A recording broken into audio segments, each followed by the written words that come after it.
And this painting is called Dina Petroglyphs and Icelandic Runes Speak to the Princess of Cups. And I made this to address the whole of life through 13 poems to her, I believe. I'll do that in another video. One is, offering this for sale if someone would like to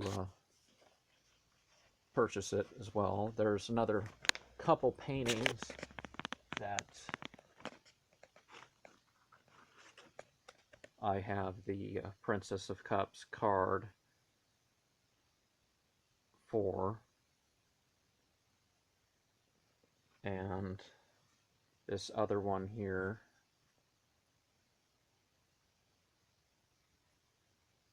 I might as well show the rest of the paintings. And that was my fairy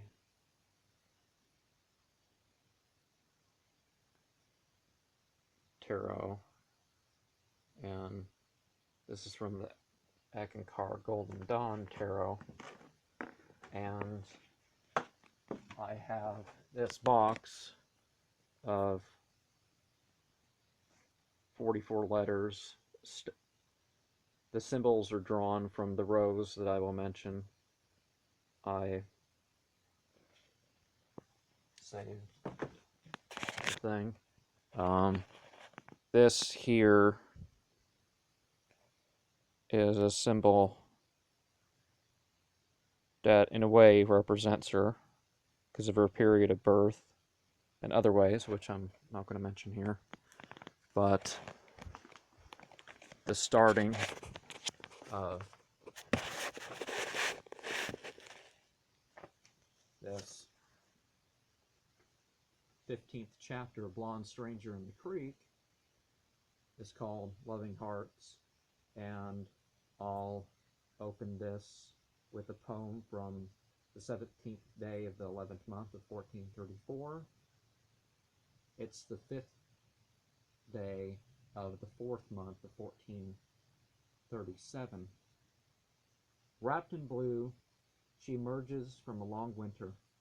I wonder how much is left of the splinters. In the time for the stars, she had come and returned from far to walk slowly near that creek with the Prince of Swords. Before then and since, they shared many words about what had been neglected. Of what would follow, he wishes the Princess of Cups could have been protected. They have shared much on how submission unto God and being in peace has been inflected. He noticed her uniqueness in more than just bawd. Among other things, he sung to her 56 explicit verses of God's love and love for God. He pointed out a new place for her between the 10 and 2 of cups.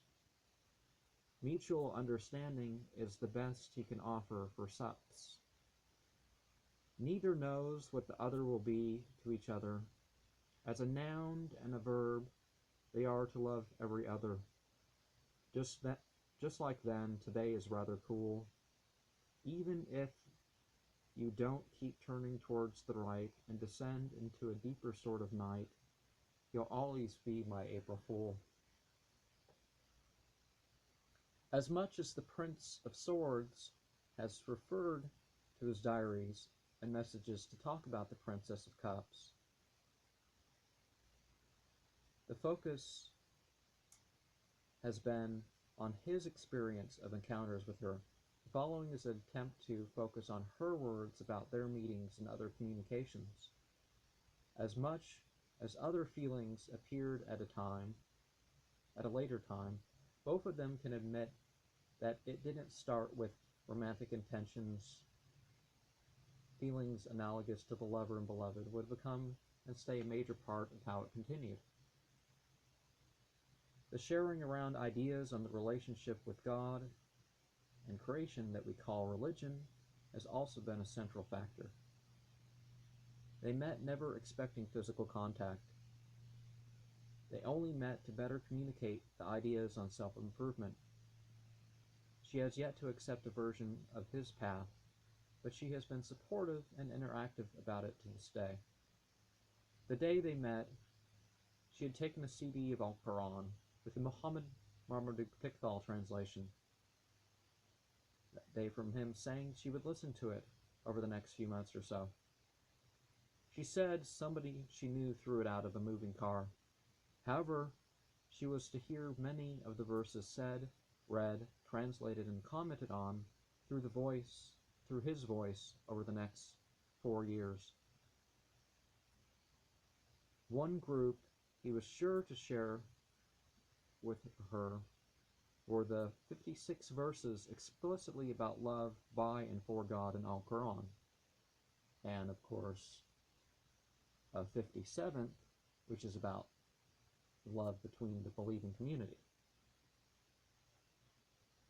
They had an interesting way they used oo and w sounds. She liked other things he shared therein, other sacred texts, and of his dreams and visions. He shared more of those with her than any. They could be psychedelic experiences without drugs, or even something truly metaphysical and holy. He remembers about when she first said to him, "I love you." She used to say it a lot back then. He had not called her Princess of Cups, and she never called him Prince of Swords. He thought she didn't know him well enough to say it. Women have said it knowing a lot less, but it meant more to him when she said it.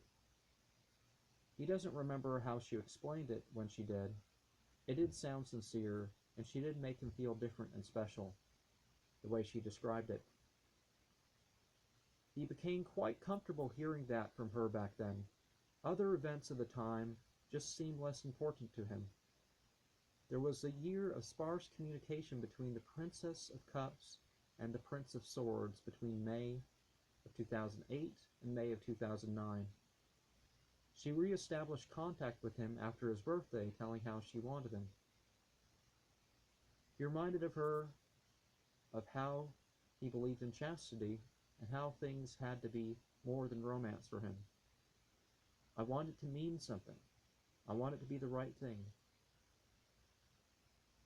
"Do you even want me like that?" She said, "Yes. But I want to know what you mean." He said, "Would you be willing to continue with me in the great work of rising our consciousness and righteousness while decreasing our evil sides?" The Princess of Cups said maybe. There were several conversations starting the next month along those lines. "Hey, hun. Got out early. Want to call you, talk about life and what's going on in mine. You've always been a great listener. Are you willing to listen?" Wrote the Princess of Cups on June 4th, 2009. She changed her number so many times in the past 7 years that I lost track. Well, 9 years now. "Yes, my number is," replied the Prince of Swords. He didn't hear from the woman who he already talked to on the phone over 400 times till June 28th of 2009. "Hey, sorry I haven't gotten back to you. I've been busy, been trying to find a job and a car. On top of that, I'm trying. It's very hard. I miss you though. I changed my number. My new number is, I don't have yours anymore because I got a new cell. What's yours?" The Prince of Swords and the Princess of Cups began to talk about improving their lives and what that would mean together. He made clear that if she proved she was ready, he'd marry her as early as Shawwal of 1430, or September, October of 2009. He wasn't in love with her yet, but he loved her enough to make it work based on what they already had. She soon fell away and forgot the whole thing. They had talked of doing many things together, like visiting a host of parks, but such has not been fulfilled. Her interest in him as more than a friend has gone and came repeatedly since then, with the decrease and increase of desire for a paradigm shift. She keeps saying about those times when they were not as close, things like, I was ashamed of how I was, and talking to you reminded me of how I should be, and I couldn't gain control to be better. A love of each other of a romantic sort was not mentioned again until February 15th, 2010. The Princess of Cups and the Prince of Swords talked about the role of sin in art, 8 backwards letters on the Great Tablet in the Nokian system, the Nokian Benorum, and other matters. That night was very hard for her. She wanted to talk to him as she drifted off. She wanted to know about the proper things to do while dying. She agreed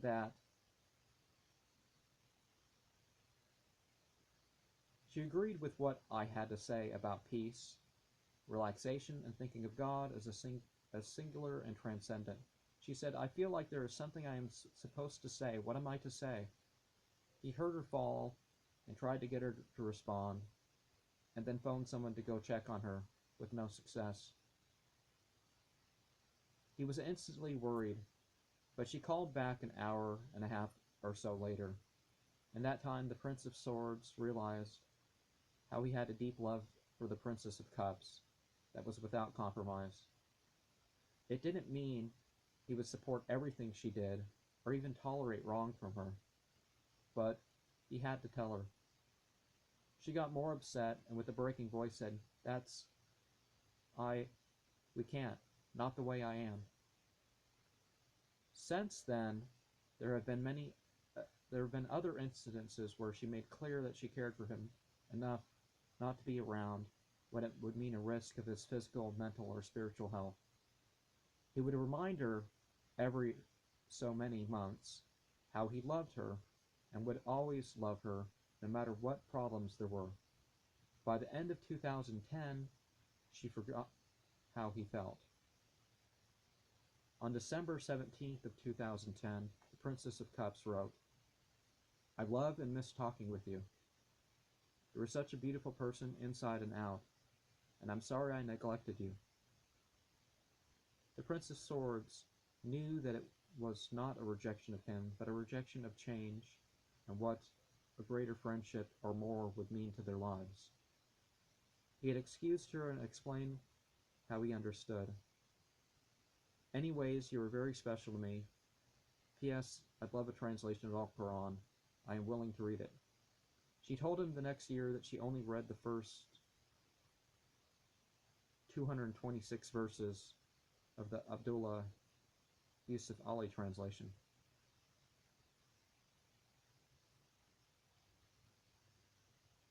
I think it's supposed to say it's 216. She told him the next year that she only read. She would read more than that in his next 193 letters or so to her. He appreciates the venue he has found in her to share his thoughts and experiences. She still would hesitate and insert words like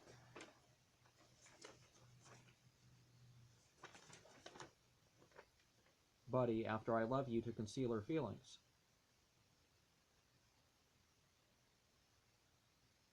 He thinks back to when she would say things, and there were inflections to her voice that he passed over. The Prince of Swords doesn't blame himself for what he missed. What person catches everything?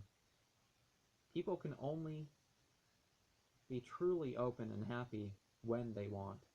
The Princess of Cups letter of December 22nd, 2010 spoke of life as a journey. The Prince of Swords probably responded with some Sufi metaphor or how it speaks of the purpose of life in Qoor'aan 51:56 as only to worship, be devoted, and serve God. She censored something, she wrote, and he remains curious. She wrote up a version of the Sermon on the Mount with an illustration because she thought he'd like it. He liked the gesture as much as anything and liked that it was more than her having something to say that he should listen to. He has liked her to listen to, but primarily he's been available to listen to her to benefit her. I'm not sure how much of it she read by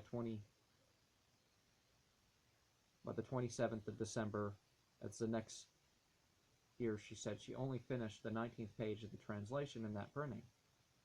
She said she read some in that and other letters in the next month.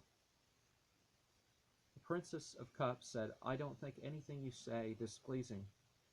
I want you to know how much I care for you, and I don't know why I've been thinking about you a lot lately. I'm getting the vibe that you may have some feelings too, but I'm unsure if you are seeking or feeling only friendship." She also wanted to know about his use of foreign languages and how he became Muslim. The Prince of Swords was shocked that she'd forgotten how he felt and what we had talked about 18 months before. He didn't really even consider himself a friend of hers for maybe several months of talking to her. He dismissed her flirting that occurred from the start, and maybe she just remembered that and how he was reluctant to even spend time with her in the view of the public. She allegedly trusted him with things family members found out about the year after April 1st, 2007, but his purpose with her from the start was that encouraging good and truth while discouraging evil. He was, is, and will be satisfied if that's all they can share. She should still know what has to be for them to be each other's helpmates. The Princess of Cups January 4th, 2011 letter was less awkward, but it made clear problems were coming back. She was anxious to hear from the Prince of Swords, so he made a point to make any responses among his priorities. He would draw her the princesses of the tarot on separate sheets with a poem on them as his gesture to her over the course of 4 letters. He'd been missing her too, but he was aware of that feeling probably a lot longer. That doesn't matter, as some things never have to be equal. He received a letter from the Princess of Cups dated January 6th, 2011. "I love hearing from you. Your letters are what I look forward to. Yeah, I get other letters, but yours are what I look forward to. The Prince of Swords has been able to say likewise about hearing from her. I remember the time we first met each other. We walked around the park for hours and it started to get cold. How cute. It is interesting that the time spent sort of reversed itself. They sat there for hours and walked for less than one. In the meantime, I've been thinking of you. You've been in my thoughts. I'm a strong believer in that everything happens for a reason and that God wants me on this earth for what? I'm not sure. It's good people connect their purpose to God's plan. In times like that, I needed someone to talk to, and you were there. I care a lot for you and hope to hear from you. You brightened my day." The Prince of Swords was glad to be there for her and is willing to be there if she needs him again, but doesn't know what she wants right now. She made him a drawing and said she kept his letters that year, and later that such was the case for other years. The Prince of Swords doesn't know what she has from him. Her January 8th letter questions why he had been calling her Princess of Cups for the last 3 out of the 4 years they knew each other.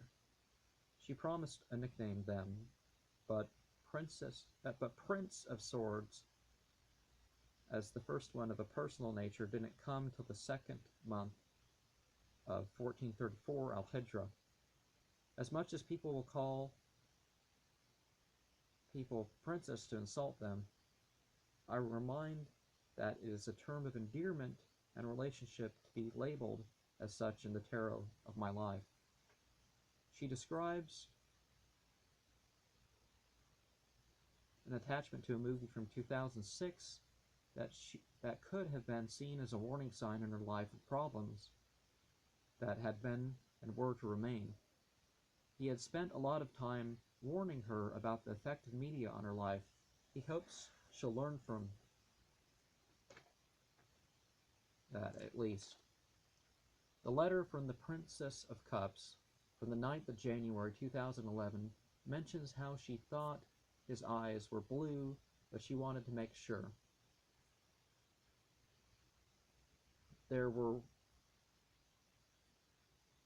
When the Prince of Swords was little, there were pictures from when the Prince of Swords was little, but they had green or hazel, at least the past 2 decades. Later that year, she talked about how she'd like their children to have blue eyes. He kept telling her that green or hazel was what seemed probable, as they both had greenish eyes. He was unsure how much to write her, but he tried to keep his letters longer than hers. She said, "In the meantime, I miss you and you are in my thoughts. P.S. I hope to hear from you soon." He would notice changes in her handwriting with certain words and subjects. At times, she admits she cared more than she tried to let on. The Princess of Cups letter to the Prince of Swords on January 13th, 2011 affirmed reciprocal action. The Prince of Cups doesn't know if it has really ever been such sense, but that wasn't what it is about. If they were to ever marry each other, they should be satisfied as long as they choose the right. She wanted to relearn some things she forgot about him. She mentions him as part of the reason to quit some bad habits. They have spent too much of their time missing each other. He loves her beyond all these things, but he can't let himself be a part of all that. The Princess of Cups said she wrote a letter to the Prince of Swords later that year than January 19th, but she didn't have his address, but they talked several times after that in 2011. Mostly it was very briefly, but he understands. She asked him about what he meant by, "I wanted to keep certain things from happening if we met again." He will not consider these things okay now, but in a proper context they would be right. The Prince of Swords may have meant more than chastity, but he knows that was conveyed. People don't accidentally commit fornication or adultery. There are virtually always a series of choices that result in the how and whom. The Princess of Cups wanted to explore the possibilities of them, but she had her own conditions for the situation. He is more than happy to oblige, but the Prince of Swords was never really given the chance. He wanted to do a variety of things and thought of all sorts of possibilities. She mentioned going back again to the park they initially went to. He has and will be grateful of her wanting him in her life as part of improving her lifestyle. June 3rd till July 3rd, 2011 was a time where the Princess of Cups called the Prince of Swords 98 times, and he called her frequently too. They were together 7 of those days, and each day had their good and their spiritual communication between them. Many of those calls included that which was more than frivolity. Whenever they talked, much important things came up. Except for 2 or 3 of the days, the Princess of Cups would tell the Prince of Swords how she loved him and wanted to marry him. They were never really boyfriend and girlfriend. She never really gave them that sort of chance, but she was willing to talk about it more again. Later that year, she confirmed that she really did want all that, but part of her got the say. He saw signs of problems, but wanting to give matters as much of a chance as he could stand. It will be harder, but he's willing to give things a try again if she actually focuses on that set of possibilities. They talked about marriage a lot in detail, in a lot of detail then. The Prince of Swords noticed the Princess of Cups was not choosing to be ready for him like that yet.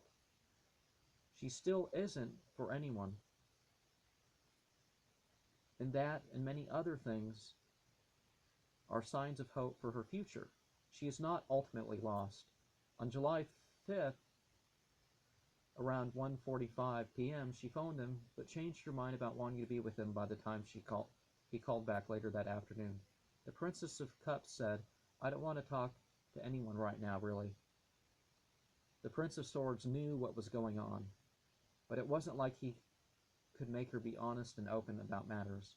Having him in her life would just interfere with keeping bad company and making other wrong choices.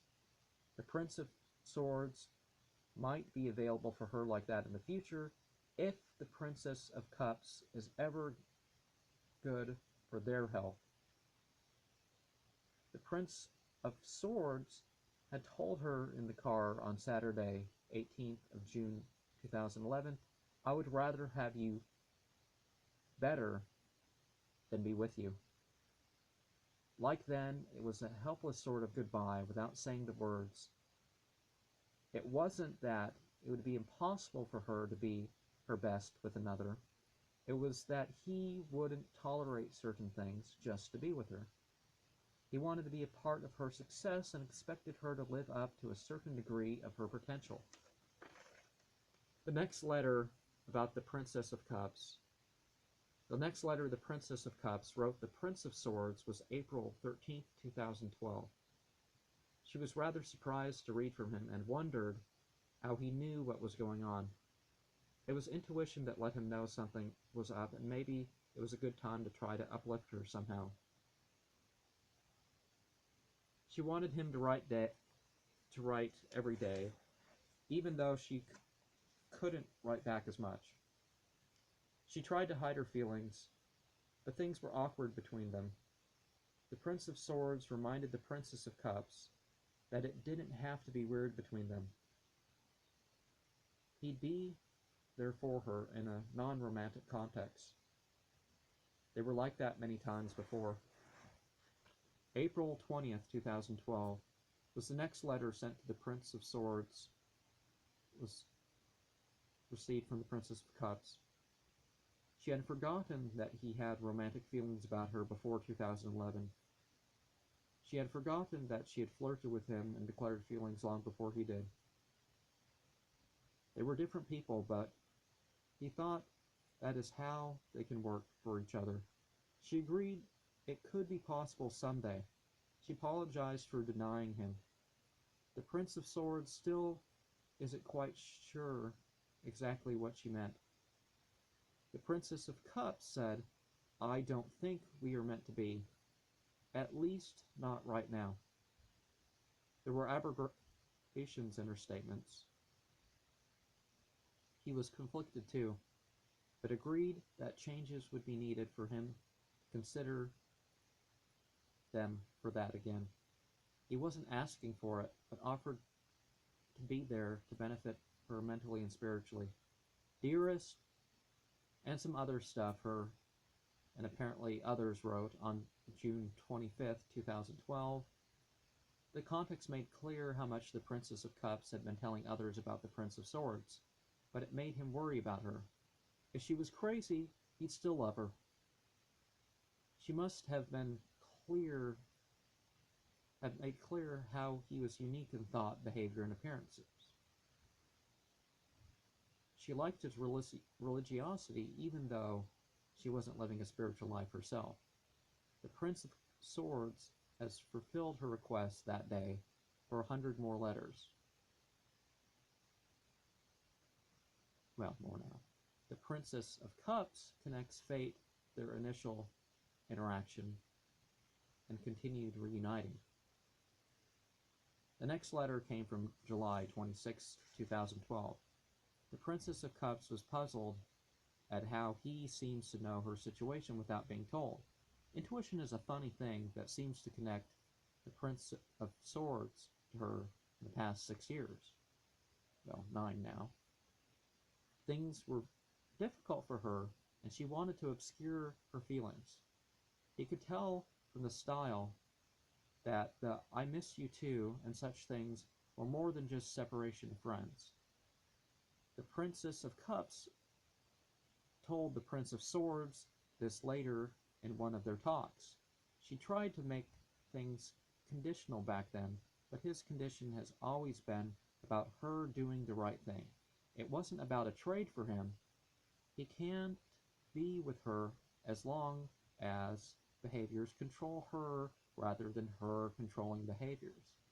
The Prince of Swords knows that the Princess of Cups can succeed in this, but understands a lack of it stands between them. He isn't perfect himself and is working on it too. The August 7th, 2012 letter she sent has her telling the first joke in years to him. The Prince of Swords had thought she lost her sense of humor.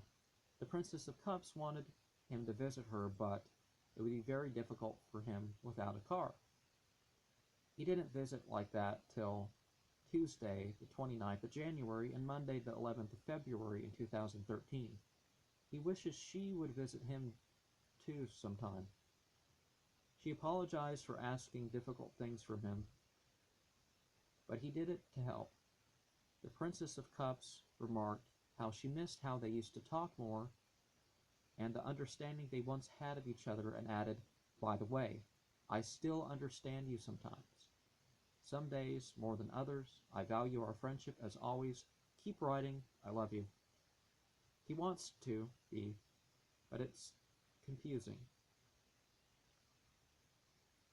She was still joyous about her birthday when she wrote her August 14th, 2012 letter.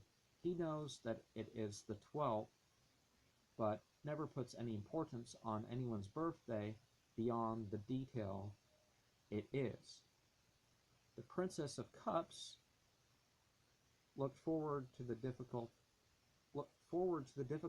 in her future that could make her life better. She wanted to know the Prince of Swords' birthday again, and more about his family. She didn't want to delay in hearing from him and wanted him to know she was happy again. She doubted her ability to fast as he did, but he reminded it was never a self-mortification thing and is never done in a harmful way. She seemed to have a playful sort of love for him, but he made sure things remained appropriate. Her August 20th, 2013 letter reminded how she liked his taste in music. Talking to the Prince of Swords after months without it was cool to the Princess of Cups. She thought to write him and wish him well that night. Pain from recent dental work didn't stop her from expressing further terms of endearment in closing. Her handwriting was getting better again. She sent something about the Boston Marathon with her September 1st and 3rd, 2013 letter. He was puzzled at why those pages. The Princess of Cups had lost the picture of the Prince of Swords. She didn't mind so much missing out on a normal summer. For much of us younger folk, that usually means brain damage and often unnecessary disease. It seems to be a good thing to not have it a normal way. She liked how much he would write, and it was getting easier for her to understand. He didn't think the sort of content had really changed, but she perceived it differently. She wanted a gesture of his love and how he'd be supportive. He wishes there would have been more of a chance for him to do such. He was there in a room with others on Tuesday, September 11th, 2012. The Princess of Cups was surprised to see the Prince of Swords there. She smiled and made a gesture that reminded him of the movement of both birds and camels. She has never explained that odd move. They never got a chance to speak to each other that day, but they looked at each other repeatedly from across the room. On September 12th, 2012, the Princess of Cups wanted the Prince of Swords to be more personal as he wrote her. He had made more of a deal of that, but much of it was inserted between things he said. She didn't expect to see him there that day before. She was pleased with how things were going with who she was with. He wouldn't try to convince her to be with him when she wasn't ready for what he would desire of her. She was a bit self-conscious about her looks, but the body is not the main thing anyways. She was curious about another of his friendships and showed some jealousy then and in weeks to come, but that was okay. What was not okay was the company she seemed to associate with more than what was necessary.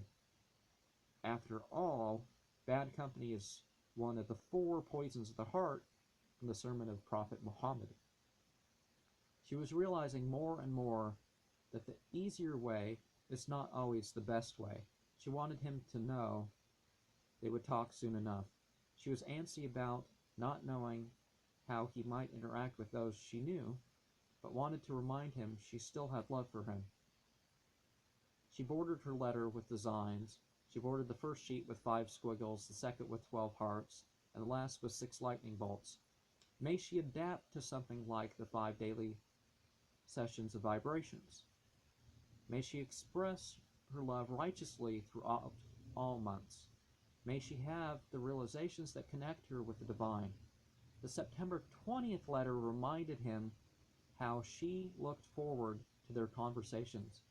They would talk for hours some of the nights of the next month. If her calls were more regular, he could have been available more than once or twice a week. The Princess of Cups thought it was sweet how much the Prince of Swords loved her.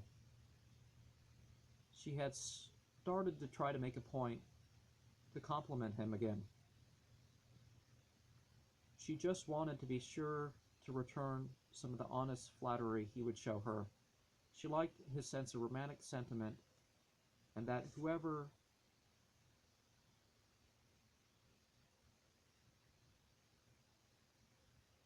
boyfriend he was would be lucky. He doesn't believe in dating, so he reminded her he only wanted more serious relationships of that sort.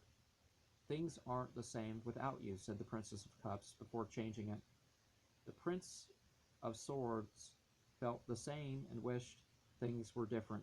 She expressed both an attraction towards him and a sort of jealousy towards another who he has never been involved with like that. He remains puzzled